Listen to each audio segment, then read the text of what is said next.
Hi everyone, welcome to Success Series. We are looking at your sample question paper. As you know, CBSE has changed its pattern and has released a set of model question paper for you to follow. So we have made a lot of videos on Success Series which you can have a look at. Alright, so this is a continuation video whereby we are going to discuss the section D and E questions. अब देखिए ये वाले जो section D and ई है ये आपके 5 marks के questions हैं. किस तरीके से करना है, कैसे आपको अपना टाइम डिवाइड करना है, all of that has already been mentioned. Description box में आपको इस सीरीज के सारे वीडियोस देखने को मिल जाएंगे. So please have a look at them thoroughly and then just decode की एसएसटी पेपर आपका कैसे आने वाला है and what are the sections it is going to be divided into, how are you going to plan your preparation.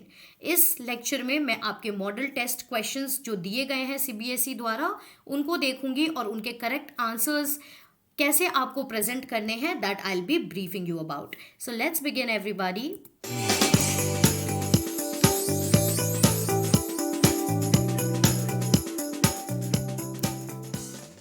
All right, so the first thing that you see, देखिए यहाँ पे question 27 इसलिए है क्योंकि इस वीडियो के पहले हमने A B C sections already cover किए हैं. तो ये वाला सेक्शन आपका 27 टू 32 तक जाता है. इसमें एक मैप बेस्ड क्वेश्चन भी आते हैं and this are the kind of questions you are going to get. So model question इसमें फर्स्ट जो आपका दिया गया है, it is how did people belonging to different communities, regions or language groups develop a sense of collective belonging in the 19th century India? Explain. And यहाँ पे सबसे important चीज़ है ये और वाला क्वेश्चन. सो बेसिकली जैसा मैंने आपको मॉडल वीडियो में बताया था कि सीबीएसई आपको एक इंटरनल चॉइस देगी, अदरवाइज इस बार आपके सारे क्वेश्चंस कंपलसरी रहने वाले हैं. So this is the kind of internal choice. या तो आप क्वेश्चन 27 में ये फर्स्ट वाले को अटेम्प्ट कर सकते हो, either you can attempt this. So either of the two आपको अटेम्प्ट करना है. सेकेंड क्वेश्चन क्या है, explain the meaning and notion of Swaraj. तो चलिए देखते हैं फर्स्ट क्वेश्चन. अब फर्स्ट क्वेश्चन में basically the essence of the question is that India की डाइवर्सिटी पे बात की जा रही है कि इतनी डाइवर्सिटी होने के बावजूद हमने यूनिटी कैसे मेंटेन की. सो यहाँ पे आप ये भी कह सकते हो unity in diversity is reflected through the part of this question and people in India belonging to diverse backgrounds still had a sense of collective belonging in the 19th century because of the following reasons. What can be the reasons? एक तो भारत माता की image create कर दी गई थी by who? by Bankim Chandra Chatterjee. इसके अलावा आप एक चीज़ की मेंशन कर सकते हो which I will tell you in the next slide. उसके अलावा coming to the second point, nationalist ने क्या किया था, जो नेशनलिस्ट थे who were fighting for India's independence, वो बार बार इंडियंस को रिमाइंड कर रहे थे कि आपकी हेरिटेज, आपकी कल्चर, आपकी इंडियन हिस्ट्री ये बहुत ही महत्वपूर्ण है and you should actually be very proud of it. So इस तरीके से लोगों को कॉन्फिडेंस आया in their nation and they felt united. इसके अलावा क्या हुआ, बहुत सारे फोक सॉन्ग्स आए थे. फोकलोर मीन्स बहुत सारे सॉन्ग्स, बहुत सारे डांसेस, इस टाइप की चीज़ों से भी लोगों को यूनाइट किया गया. Creation of Indian flag, this was also another important thing. तो ये सारे किस तरीके से एक्ट कर रहे थे, they were acting as symbols of unity. तो आप इन सब चीज़ों की एग्जाम्पल दे सकते हो कि इस तरीके से इंडियंस यूनाइटेड फील कर रहे थे. Coming to what are the other points that you can write, देखिए आप एक आनंद माठ जो नॉवल है रिटन बाय बंकिम चंद्र चैटर्जी उसकी बात कर सकते हो. इसके अलावा आप वंदे मातरम सॉन्ग की बात कर सकते हो. इसके अलावा एक बहुत ही ज़्यादा collective identity during the partition of Bengal वाली मूवमेंट के टाइम देखने को मिला था.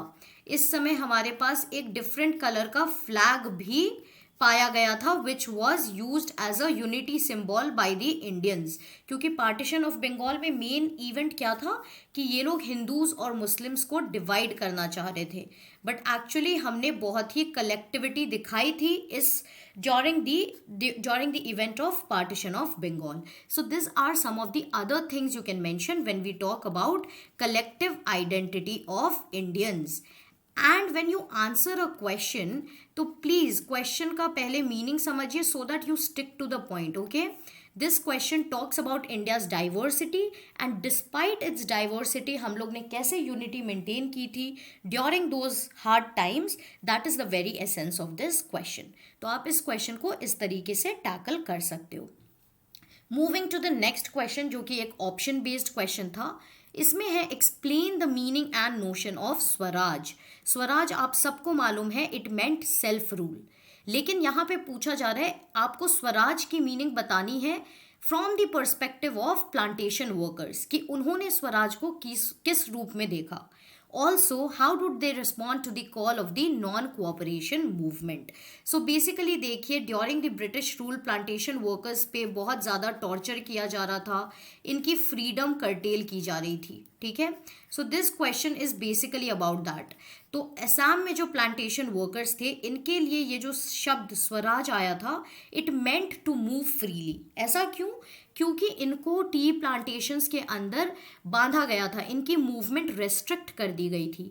So when the concept of Swaraj was raised this plantation workers they felt कि अब जब स्वराज आएगा मतलब सेल्फ रूल आएगी तो we will be able to move freely. इसके अलावा you can mention of this act which is inland immigration act.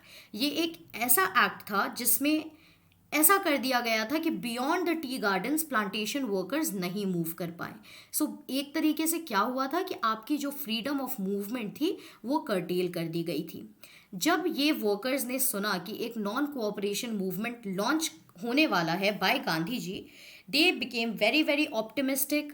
they thought that now we have positive hope and जो ये टॉर्चर हम लोग सह रहे हैं we will go against it. so इन्होंने ऑर्डर्स को डिफाई किए, that means they did not follow the orders given by the authorities और ये लोग अपने घर के लिए निकल गए.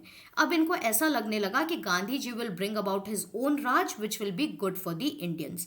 so इस तरीके से इन्होंने स्वराज को देखा and this is how they responded to the call of the NCM which was brought about by Gandhi ji. Right, NCM के बारे में हम सबको पता है. It was basically the first time where Indians had decided और Gandhi ji had probably decided that now we will have to move towards swaraj which is self rule. अब British के गुडनेस में हम लोग बिलीव नहीं कर सकते.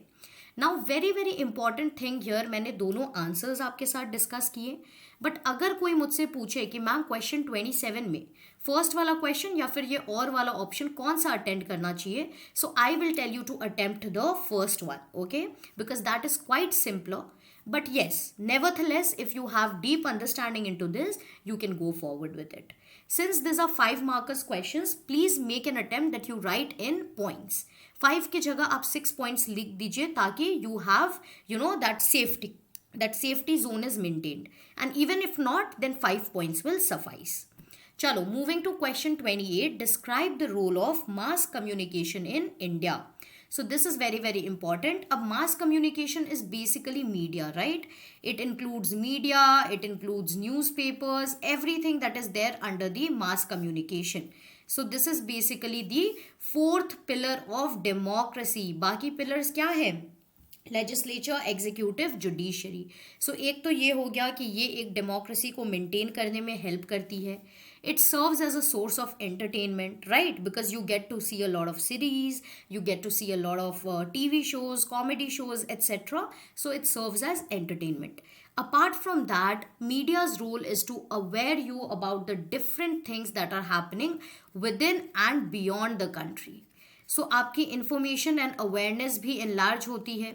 So this is one role of mass communication. अगर ये सारे newspapers, TVs, radios, ये सारे चीज़ें नहीं होती, then you will not be able to be aware of the outside world.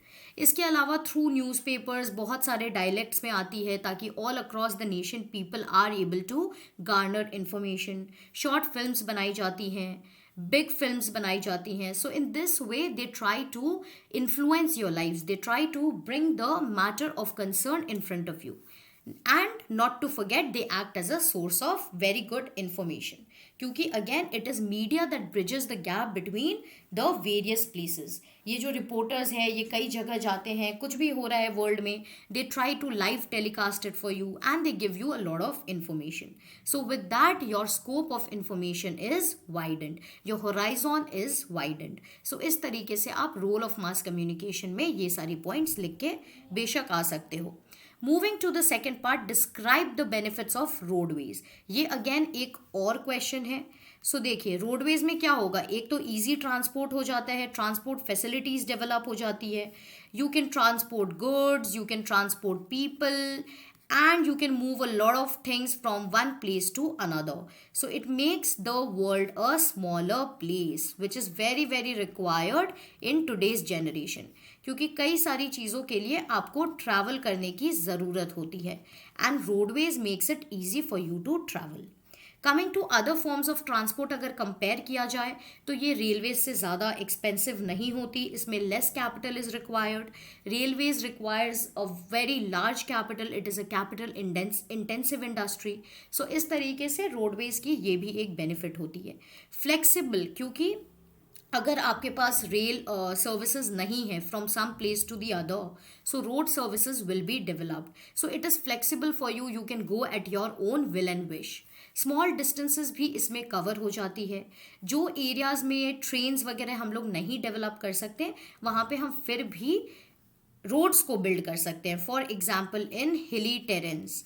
So roads they help to traverse mountains etcetera. So इस तरीके से रोडवेज की बहुत सारी बेनिफिट्स होती हैं। Apart from that you can think of a lot of benefits and आप उसको यहाँ पे मेंशन कर सकते हो। Moving to question 29, suggest and explain any 5 ways to reform political parties in India. So very very direct question कि political parties में हम कैसे good changes ला सकते हैं। So एक तो आप ये लिख सकते हो कि जो भी political members हैं, जो भी join कर रहे हैं politics को, उनकी compulsory registration होनी चाहिए ताकि हम उनका एक track record maintain कर सकें। And when we see that this track record is failing to meet certain standards, then that person should be recalled. मतलब हमें उन्हें आगे नहीं बढ़ने देना चाहिए in the sphere of politics. Also we can build an independent body जो कि political parties के affairs में थोड़ा सा information collect करेंगी. So when there is accountability, they will be more responsible. अगर एक इंडिपेंडेंट बॉडी रहेगी to look in to its affairs, then you will feel more accountable. For example, if there is somebody to evaluate my work, I will be more responsible towards my work. So इस तरीके से that independent body can bring about responsibility within the political parties. Ban of people with criminal backgrounds, तो एक तो हमें ये ensure करना चाहिए कि जिनका भी ट्रैक रिकॉर्ड बुरा रहा है, we must ban them from entering into politics, क्योंकि पॉलिटिक्स इज दैट स्पीयर जहाँ पे आपके एक्टिविटीज बहुत लोगों तक पहुँचते हैं, right? It affects a lot of people, your decisions affect a lot of people. So that is why we should have people of humble background. इसके अलावा हम लोग को एक चीज़ देखने को मिला है that you know political parties में women representation is very low. इस वजह से बहुत सारे इश्यूज जो कि एक्चुअली very important है if you look at it socially, but they are ignored because there are not the right people in the political parties to address them. So इसीलिए हमें reservation देनी चाहिए हर कैटेगरी को ताकि वो लोग equally represent हो सके and then we can take up the relevant social issues. Elections में हम लोग स्टेट फंडिंग की बात कर सकते हैं, उससे भी कई ज़्यादा रिफॉर्म आ जाएगा. Compulsory voting should be made because see what happens is it is not just what the party is doing for you, लेकिन what we as citizens are doing that also affects the role of political parties. So it is very necessary, since it is our fundamental duty, it is our fundamental right that we have universal adult franchisee. तो हमारी duty होनी चाहिए कि we are going and casting our votes, because that will also tell them, that will also give them an answer that this is what the public is thinking. So when that is reaching out to them, they will become more accountable towards the public. So this is the way you can address this answer. I hope it is easy. Coming to question 30, power sharing is the essence of a democratic government. Examine the statement. तो यहाँ से आपको क्या समझ आ रहा है? यहाँ पे एक बहुत ही सिंपल सा सवाल कहा जा रहा है कि अगर एक डेमोक्रेटिक गवर्नमेंट में पावर शेयरिंग नहीं हो, then the democracy will lose its essence. So basically यहाँ पे ये बात हो रही है कि आप पावर को एक जगह कंसंट्रेट नहीं कर सकते.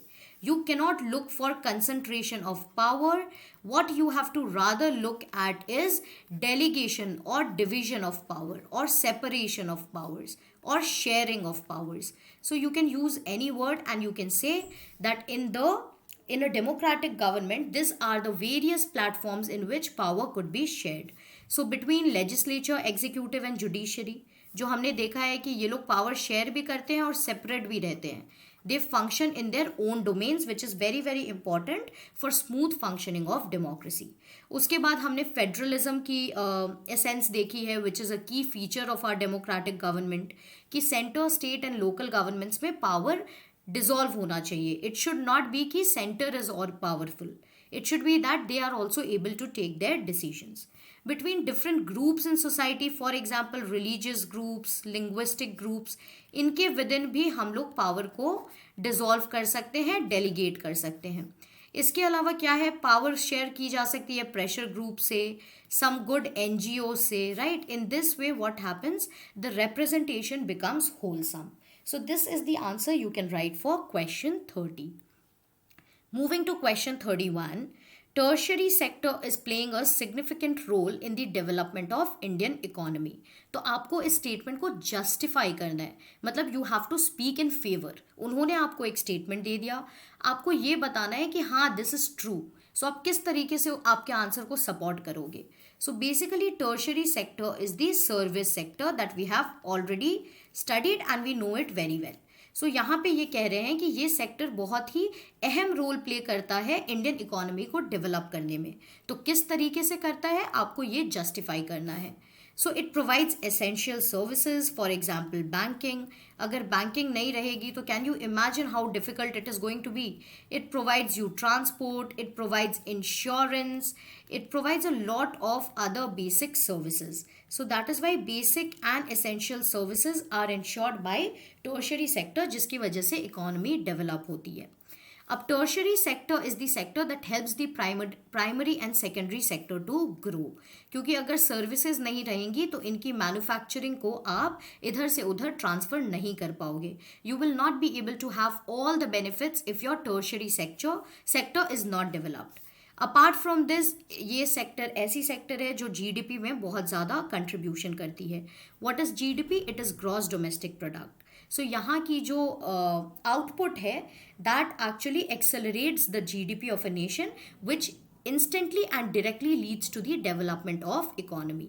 Rise in information technology which is the need of the hour. Also tertiary sector जब डेवलप होगा तो आपकी सर्विस सेक्टर डेवलप होगी और इस तरीके से बहुत सारी बाहर की कंपनीज भी इधर आएंगी, इन्वेस्ट करेंगी, फॉरेन डायरेक्ट इन्वेस्टमेंट बूस्ट होगा. ग्लोबलाइजेशन को ये एड करती है and globalization is something that we definitely require today because integration of world market is very very important. और इस तरीके से एक इकोनॉमी ओपन हो जाती है, उनकी अपॉर्चुनिटीज़ बढ़ जाती है एंड साइमल्टेनियसली वो डेवलप करती है. So this is how you can address this answer. यहाँ पे again एक internal choice was provided to you and the second internal choice is like the first internal choice is public sector contributes to the economic development of India. So यहाँ पे भी आपको statement दिया गया है, आपको उसको बस support करना है. They are not asking you whether it is correct or not. Please understand this keyword. It is justify. मतलब इन्होंने जो statement आपको दिया है ये कह रहे हैं वो correct है, आपको उसके सपोर्ट में कुछ कहना है. So please don't go and decide that whether it is good or whether it is bad. You are not suppose to do that. You are just suppose to give proof to support the above statement. तो देखिए, एक first चीज आप कह सकते हो कि public sector is basically the role of government. So government employment opportunities provide करती है. गवर्नमेंट उन एरियाज़ में जाती है जहाँ पे प्राइवेट सेक्टर नहीं एंटर किया है या फिर वो नहीं इंफ्रास्ट्रक्चर बिल्ड कर रहे हों, तो गवर्नमेंट वहाँ पे इंफ्रास्ट्रक्चर बिल्ड करती है. Provision of goods and services जो भी गवर्नमेंट प्रोवाइड करती है ये एक फेयर प्राइस पे होता है, क्योंकि गवर्नमेंट का मेन मोटिव होता है social obligation rather than profit motive, जो कि आपको प्राइवेट इंडस्ट्रीज में देखने को मिलता है. So they provide goods and services at fair prices. Equitable distribution of income भी इंश्योर करते हैं ताकि ये जो इनकम डिवाइड है वो थोड़ी सी ब्रिज हो जाए. Development of rural industries, development of medium and small enterprises, इस तरीके की इंडस्ट्रीज को ये लोग प्रमोट करते हैं. सो that is why it helps in the economic development of the entire reason. अगर सिर्फ प्राइवेट इंडस्ट्रीज हो तो क्या होगा, वो लोग सिर्फ प्रॉफिट मेकिंग पे रहेंगे, तो आपकी कई ज़्यादा पॉपुलेशन हमेशा बर्डन रहेगी, एंड दैट वे इंडिया की इकोनॉमिक डेवलपमेंट स्टॉल हो जाएगी. So that is why public sector actually contributes to the economic development, and this are some of the ways in which it does that. So this are the points you can write. Coming to question 32. अब देखिए 32 में आपको map based question मिलेगा. This is a 5 marks question, 2 marks from history and 3 marks from geography. So first वाला जो 32.1 है, it will have map marking from geography, I mean from history. So let's see what the map is all about. Two places A and B have been marked on the given outline map of India. Identify them and write their correct names on the lines drawn near them. यहाँ पे आपको बोला गया है, lines दे दी जाएंगी, आपको एक map provide किया जाएगा एंड उसकी डिस्क्रिप्शन आपको यहाँ पे दी गई है. Indian National Congress session at this place in 1927. So इससे आपको पता चल जाना चाहिए कि the correct answer will be Madras. So you can write Madras here. Okay, आप ये देख लोगे where it is suppose to be and then you can write it where the line is provided. Again going to be option, Mahatma Gandhi ने यहाँ से एक सत्याग्रह movement start की थी इंडिगो प्लांटर्स के लिए. तो ऑटोमेटिकली जब आपको ये इंफॉर्मेशन दी जाएगी, you can definitely understand that it is Champaran Satyagraha. So you can put it somewhere around here. Okay, you can put it somewhere around here. So that will be your Champaran place which is in Bihar, and that was the revolt all about. So जहाँ पे line रहेगी वहाँ पे जा करके आप इसे fill कर दोगे. इस तरीके से आपका हिस्ट्री का map marking will be solved. Moving to 32.2, यहाँ पे आपको ज्योग्राफी के क्वेश्चंस दिए जाएंगे. Same outline map of India, आपको एनी 3 को विथ सूटेबल सिम्बल्स वहाँ पे represent करना है. So they have given you 5 options. I will show you all the 5 where they are located, but you can attempt any 3 in the examinations. So first is Rana Pratap Sagar Dam. अब ये Rana Pratap Sagar Dam कहाँ पे है, जल्दी से बताओ. Where is it? So it will be in this region. Okay, it will be here, Rana Pratap Sagar Dam. So you can write it here. Next question was Namrup Thermal Plant. So where should be Namrup? Where should be Namrup? Namrup is in north east, तो आप उसको यहाँ पे कहीं पे mark कर दोगे. Okay, you can attempt any 3. अगर आपको डाउट्स है तो आप कोई भी 3 को अटेम्प्ट कर सकते हो. Then we come to Bengaluru. So Bengaluru will definitely be in the south and it will be somewhere here. So you can mark this place as Bengaluru plant or whatever they have asked you. Yeah, Software Technology Park. Then we have Vishakhapatnam Port. तो ये Visakhapatnam is on the eastern coast and it will be somewhere here. So you can write this point as Visakhapatnam. Okay, इस तरीके से आप अपने map को solve कर लोगे. And then we have last Narora nuclear power plant. ये कहाँ पे होगा? इज इट यूपी और is it somewhere else? So that is for you to find out. It will be somewhere here, so you can write it as Narora nuclear power plant. Make sure that you are using the same ABCDE जो दी गई हैं, and इस तरीके से आप अपनी map marking को भी सॉल्व कर लोगे. So with that I think yes, okay, this is for the visually impaired candidates, those who cannot attend the previous portion because of not having because of not being able to access the paper that way, since they have disability, or I would say a specially abled children, so they can attempt this 5 questions, okay, which are provided to them alag se. So that's about it. You can have a look at this. This is not relevant for you guys. With that, we have solved this paper, the D and E section. कुछ भी doubts है, please reach out in the comment section. We'll be more than happy to help. Thank you so much for staying connected. I hope I have done justice to your SST explanation, and in this manner you are going to prepare for your SST exams going forward.